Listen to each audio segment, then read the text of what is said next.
Sholat jamak. Jamak dalam bahasa Arab berarti kumpul, menggabungkan, gabung, atau menggabungkan. Sehingga sholat jamak adalah menggabungkan dua sholat fardu dalam satu waktu dengan takdim atau pada waktu awal, atau takhir pada waktu kedua atau akhir. Syarat jamak itu ada 3. Yang pertama, karena berada di Arafah dan di Musdalifah ketika sedang berhaji. Yang kedua, karena dalam safar atau perjalanan. Yang ketiga, karena hujan deras. Tata cara sholat jamak. Sholat jamak dilaksanakan dengan 2 cara, yakni jamak takdim dan jamak takhir. Sholat jamak takdim harus berniat menjamak sholat keduanya pada waktu pertama, seperti sholat zuhur dan asar, lalu mengerjakan sholat jamak pada waktu zuhur, atau mendahulukan sholat pertama dan dilaksanakan secara berurutan, tidak selang-seling dengan perbuatan atau perkataan yang lain. Nah, niat jamak takdim yang pertama yaitu sholat zuhur 4 rakaat dengan niat seperti biasa hingga selesai, kemudian berdiri kembali untuk melaksanakan sholat asar dengan melafazkan niat dalam hati. Yang kedua, sholat maghrib 3 rakaat dengan niat seperti biasa hingga selesai, kemudian berdiri kembali untuk melaksanakan sholat isya dengan melafazkan niat dalam hati. Nah, niat jamak takhir yang pertama yaitu niat sholat zuhur 4 rakaat dengan niat di dalam hati, kemudian berdiri kembali seperti biasa. Yang kedua, sholat maghrib 3 rakaat dengan niat di dalam hati, kemudian berdiri kembali untuk melaksanakan sholat isya dan melafazkan seperti biasa. Materi yang kedua yaitu sholat qashar. Sholat qashar adalah sholat yang dipendekkan atau diringkas. Qashar berarti singkat, pendek, atau meringkas. Sholat qashar yaitu meringkas sholat di antara 5 sholat fardu, yang seharusnya 4 rakaat dijadikan 2 rakaat saja. Sholat yang boleh diqashar hanya sholat zuhur, asar, dan isya.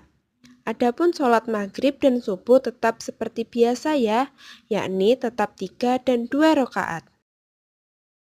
Sebelum itu kita harus tahu syarat-syarat diperbolehkannya sholat qashar. Yang pertama yaitu tujuan bepergian bukan untuk maksiat. Yang kedua, minimal jarak tempuh perjalanan adalah 82 km atau dalam istilah fikih setara dengan 16 farsah atau 2 marhalah. Yang ketiga, ketika sudah keluar dari wilayah administratifnya. Yang keempat, sholat yang diqashar bukan berstatus hutang atau qadha, tetapi harus sholat pada waktunya atau ada. Yang kelima, berniat mengqashar bersamaan dengan takbiratul ihram. Jika dilaksanakan secara berjamaah, dianjurkan tidak bermakmum pada yang bermukim. Yang keenam, yaitu meyakini masih belum sampai tujuan. Nah, berikut adalah tata cara sholat qashar. Yang pertama, berniat sholat dengan cara qashar. Yang kedua, takbiratul ihram. Yang ketiga, sholat seperti biasanya namun hanya dilakukan sebanyak 2 rakaat. Yang keempat, salam. Dan yang terakhir, tertib. Sholat jenazah. Sholat jenazah adalah sholat yang dilakukan untuk mendoakan seorang muslim atau muslimah yang telah meninggal dunia. Hukum daripada sholat jenazah ini adalah fardu kifayah, yaitu suatu kewajiban yang jika sudah dilaksanakan oleh sebagian orang, maka sebagian yang lain sudah terbebas dari dosa. Tetapi, kalau tidak ada satupun yang melaksanakannya, maka semua akan berdosa. Jadi, jika ada sebuah desa yang dimana pada desa tersebut ada seseorang yang meninggal, maka jika sudah ada sebagian yang mengerjakannya, maka orang-orang yang lain itu sudah terbebas dari dosa tersebut. Syarat sholat jenazah. Syarat yang pertama adalah mayat telah selesai dimandikan dan suci dari najis baik tubuh, kafan maupun tempat. Syarat yang kedua adalah orang yang mensolati mayit telah memenuhi syarat sah melakukan sholat.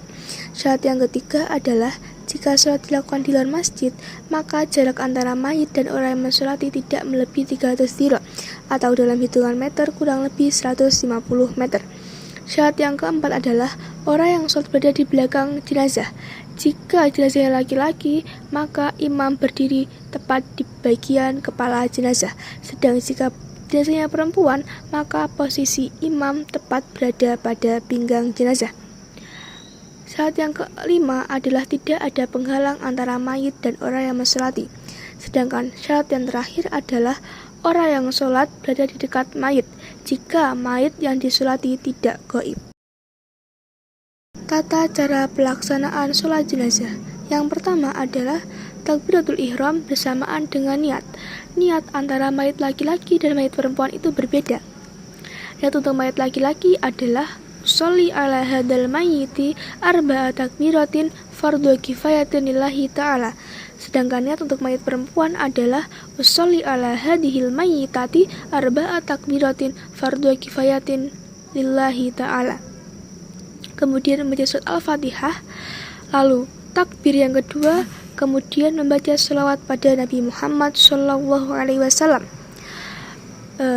Bacaan sholawatnya adalah Allahumma sholli ala sayyidina Muhammad wa ala ali sayyidina Muhammad kama sholaita ala sayyidina Ibrahim wa ala ali sayyidina Ibrahim wa barik ala sayyidina Muhammad wa ala ali sayyidina Muhammad kama barakta ala sayyidina Ibrahim wa ala ali sayyidina Ibrahim fil alamin innaka hamidum majid. Kemudian melakukan takbir ketiga dan membaca doa sebagai berikut.